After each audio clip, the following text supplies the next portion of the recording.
Start.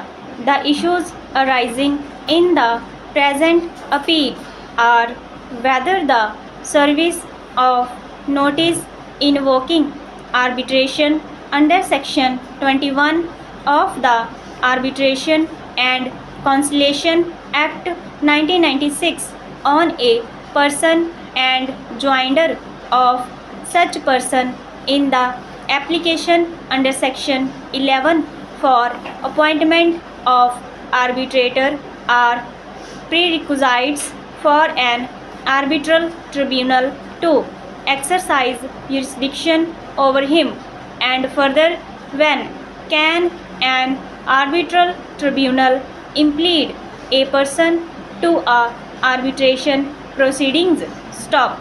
In the present case, the arbitral tribunal, while determining its own jurisdiction under Section 16, took the view that service of a Section 21 notice and being made party to the Section 11 application are mandatory requirements for a person entity to be made party to the arbitral proceedings. Stop. By the impugned order, the High Court has affirmed and upheld this reasoning in exercise of its appellate jurisdiction under Section 37, from which the present appeal arises. Stop. Upon consideration of the purpose and scope of a Section 21 notice and Section 11 application, as well as the source of the arbitral tribunal's jurisdiction being the arbitration agreement and the principle of under Section 16 of the ACA, we have allowed the present appeal by answering the issues as follows.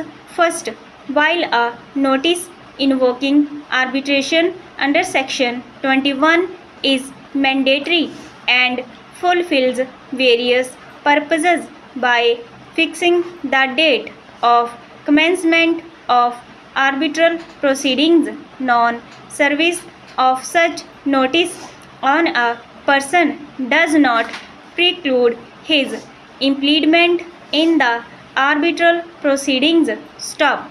Second, the purpose of an application under Section 11 is simply the constitution of the arbitral tribunal, which is pursuant to a limited and prima facie examination by the referral court. Stop. The order appointing the arbitrator does not limit the arbitral tribunal's terms of reference or scope of jurisdiction. Stop. Third, the arbitral tribunal's jurisdiction over a person entity is derived from their consent to the arbitration agreement. Stop. Hence, the proper inquiry in an application under Section 16 is whether such person is a party to the arbitration agreement. Stop.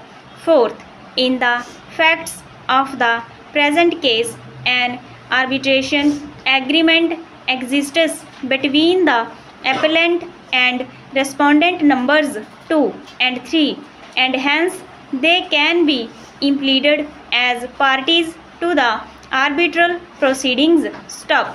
The facts that are relevant for our purpose are as follows. Stop. The appellant and respondent number 1 entered into an agreement dated 01/06/2012 to form a limited liability partnership by the name of Vishal Capricorn Energy Services LLP, which is respondent number 2, herein to carry out various oil and gas sector projects. Stop. It is relevant to note at this stage that only the appellant and respondent number 1 are signatories to the LLP agreement. Stop. Clause 8 of the LLP agreement provides that Mr. Kishore Krishnamurthy, who is respondent number 3 herein, shall be designated as the Chief Executive Officer of the LLP and will be responsible for administration of business and looking after the execution of contracts. Stop. It is relevant that respondent number 3 is also a director of respondent number 1 company. Stop. Further, clause 40 of the LLP agreement provides for dispute resolution through arbitration in the following terms. Stop.